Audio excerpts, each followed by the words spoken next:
Did you click this video because the title annoyed you? We're in the middle of a global crisis, and surprise, surprise, here's an SJW using it to push a political agenda. White supremacy is to do with people, and this is a virus. It can't be relevant. Well, good, because I've done an introduction especially for you. A, you're wrong. B, you need to read several books, listen to people of colour, and dismantle your entire limited worldview.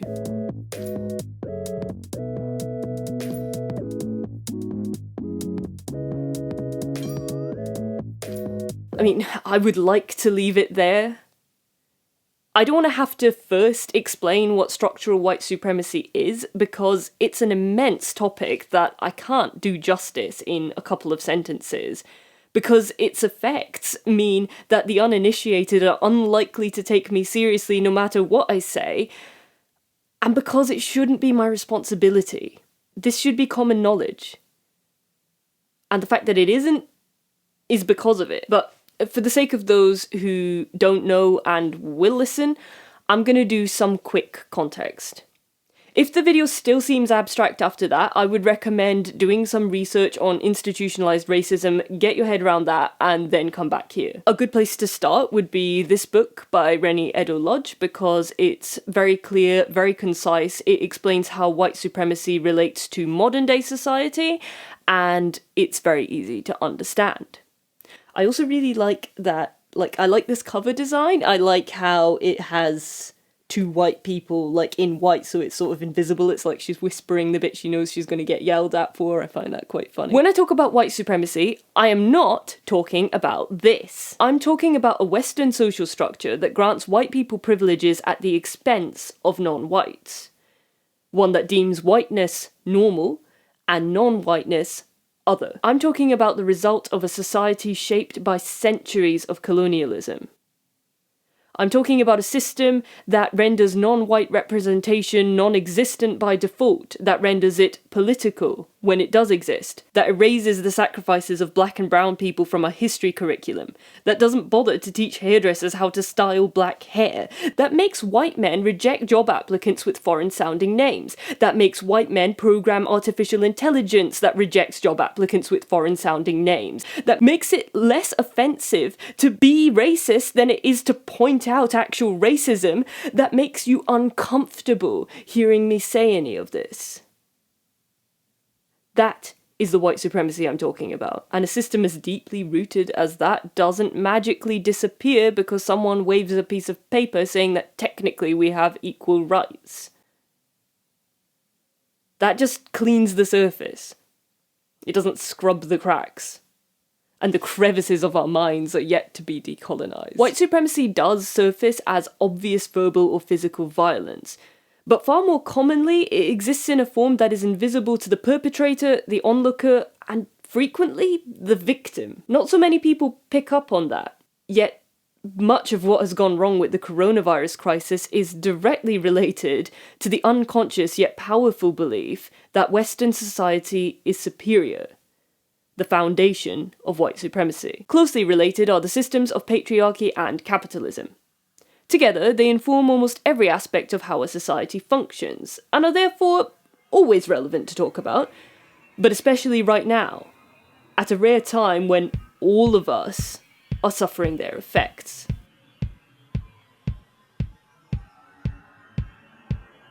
Something has gone badly wrong in the way the UK has handled COVID-19.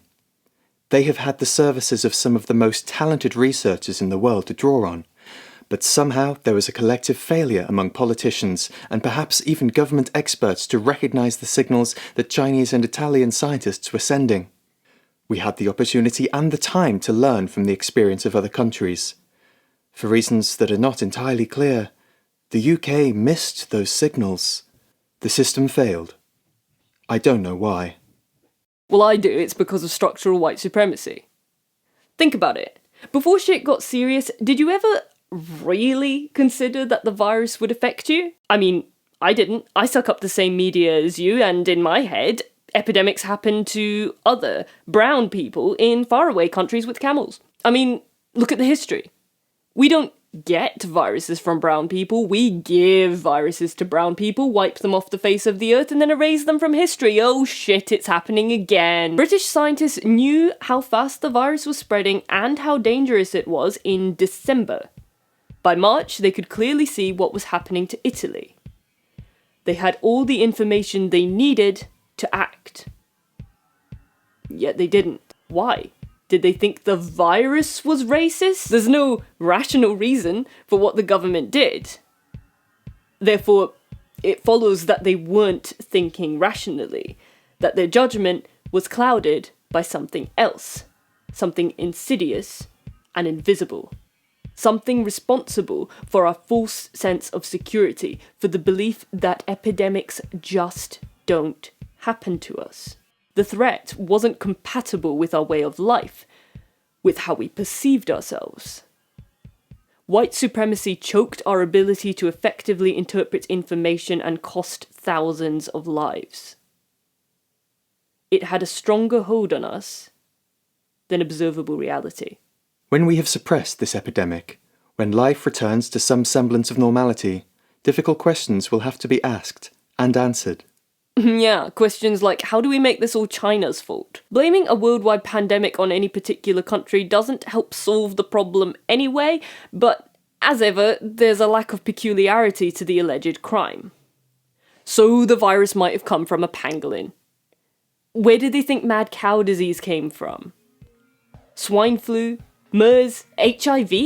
Diseases can develop and jump from animals to humans anywhere in the world, and they have. It just so happens that none of them acted quite like this.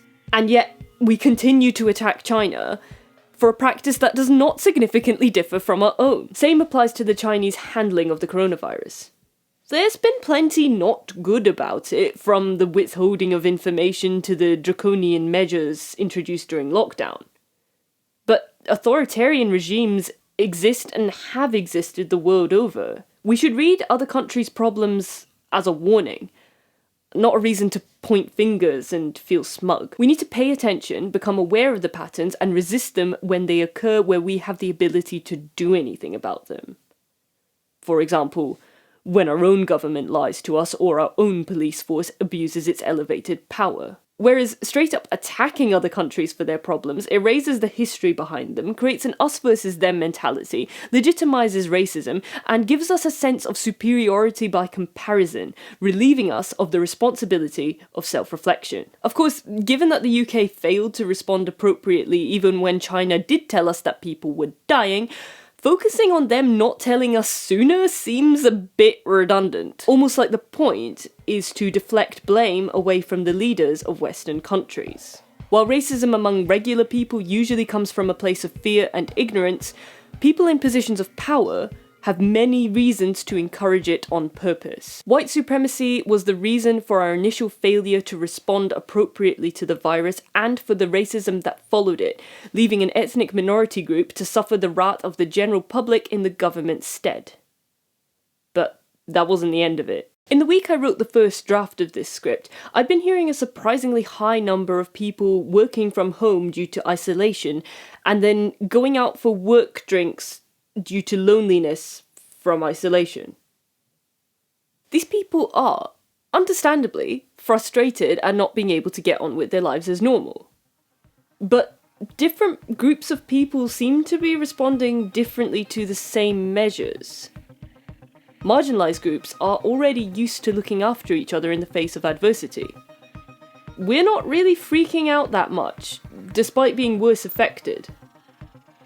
Whereas more privileged people not used to being held back by forces outside of their control, they lack the community-focused worldview that would help get them through this.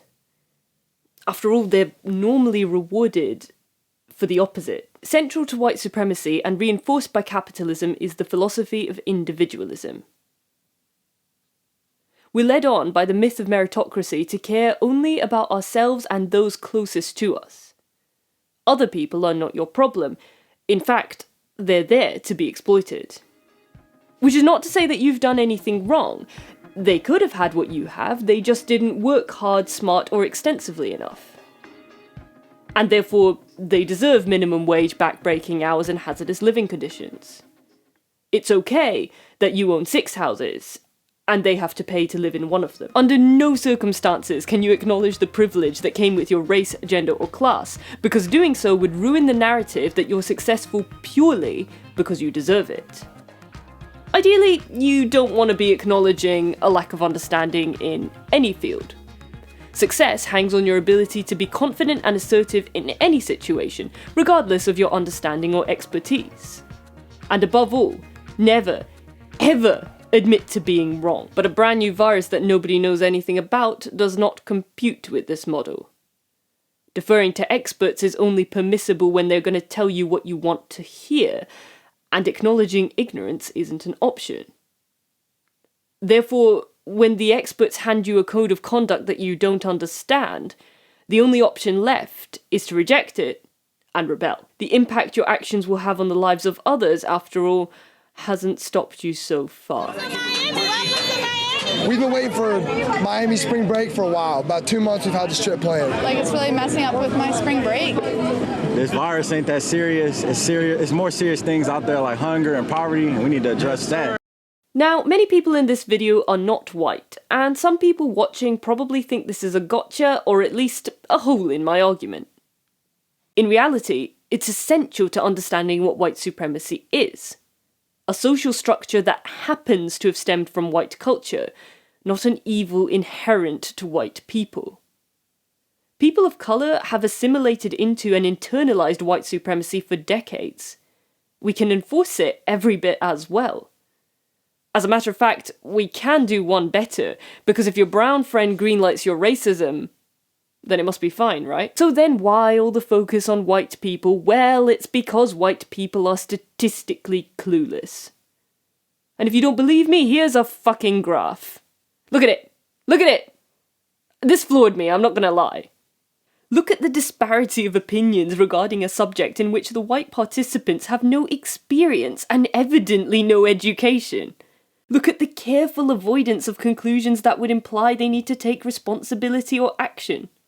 So innocent. It'd almost be cute if it wasn't causing so much harm. For non-white people, decolonizing ourselves, finding and rooting out our own internalized racism, is a challenge we're forced to face.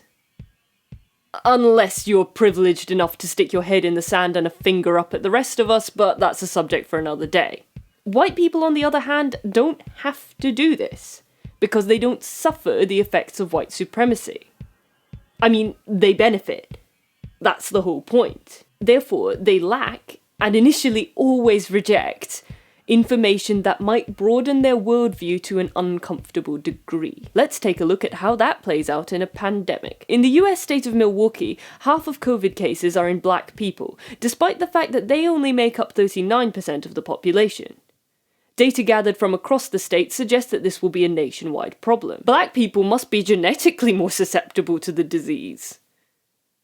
That tends to be the first conclusion we jump to, rather than considering the effects that decades of white supremacy have had on black employment, income, housing, and access to healthcare. And if you think that's just a US problem, you can think again. In the UK, black people face a nearly 5 times higher chance of death during or after childbirth compared to white people. What a coincidence! I guess black people just die more! Part of this might be due to the same factors of wealth and housing disparity. But we do have a problem of not taking black health concerns as seriously as white ones. This comes from the idea that black people feel less pain. A myth that dates right back to the eugenics of the 1850s used to justify slavery. More broadly, it reveals that in white society, black lives really don't matter. Like that of Kayla Williams, who died of coronavirus after exhibiting severe symptoms, being visited by health professionals, and told she was not a priority. She might be the only confirmed death of its kind in the UK. But judging by the clear racial disparity in healthcare prior to COVID, we can be absolutely sure that she is not the only one being treated like this. The inequalities brought up by COVID aren't exclusive to race, of course. Any group already marginalised by society will suffer more in times of hardship. For example, many trans people are currently being told that their hormone injections aren't important enough to administer. For much of the trans population, these treatments are necessary to prevent depression and suicide. The intersection of marginalised identities can result in even greater discrimination. Hydroxychloroquine, usually known by the brand name Plaquenil, is a proven treatment for lupus. Kaiser Permanente, an American healthcare company, recently stopped offering the drug to lupus patients who need the medication to survive to instead offer it to COVID patients for whom the drug has not been proven to work. And what are lupus sufferers other than disabled and therefore disposable? 90% women, predominantly black. Oh, but that's not eugenics, it's basic triage, or progressive eugenics, or effective altruism, I've even heard being used to describe the practice of denying treatment to the elderly and disabled in favour of those more likely to be useful to society, or more likely to have a higher quality of life. I don't know, whatever ridiculous metric you're using today to ascribe your own value system to other people's lives. The words sound good though, don't they? Never mind if they're being used correctly or make any practical sense. Scientific and technical language has always been used to grant authority to concepts lacking in scientific basis and to justify exploitation and abuse. We're seeing a rise in that kind of rhetoric now. But the fantasy here isn't just the notion that there's an ethically sound way to prioritise treatment by any measure other than urgency. It isn't just the impossibility of enforcing such a measure without racial and class discrimination. It's the idea that there aren't enough resources for everybody. That is what billionaires want you to believe, so you don't notice the pile of money that they're sitting on made from your exploitation that could provide care for everyone. The current situation, the fact that so many aspects of our awful system are rising to the surface, presents a very real opportunity for leftist radicalisation. But it's also a good opportunity for fascism to make a comeback, through rampant individualisation, eugenics disguised as a social good, and the pushing of a dog-eat-dog mentality over collaboration and cooperation. Be alert. Educate and challenge your friends and family members, because right now they'll be exposed to and might be looking for worldviews outside of their own. What's most important to remember about all this is that every injustice we're seeing already existed. The virus just brought them into the open. This is the same system. It's just happening faster. So when we ask what went wrong and why, we need to come to terms with some uncomfortable answers, so that when all this is over, a few more of us know better than to go back to normal. Special thanks to my monthly coffee supporters, Comrade Jean-Michel, Danicron, Deletor, Isaac DF, Evalshin, Jake, Jail1234, Jeffayette, Kaylee, Meru Azur, Rowan Thomas, Sanzath, TX Watson, Yosarian on a Tree, and Zotto-zan. If you want to look at my face, follow me on Instagram. If you want to look at my social media account, follow me on Twitter. If you want to see random crap, follow me on Mastodon. And if you want to give me money, please become a monthly supporter over on my Ko-fi or make a one-time donation. Thank you!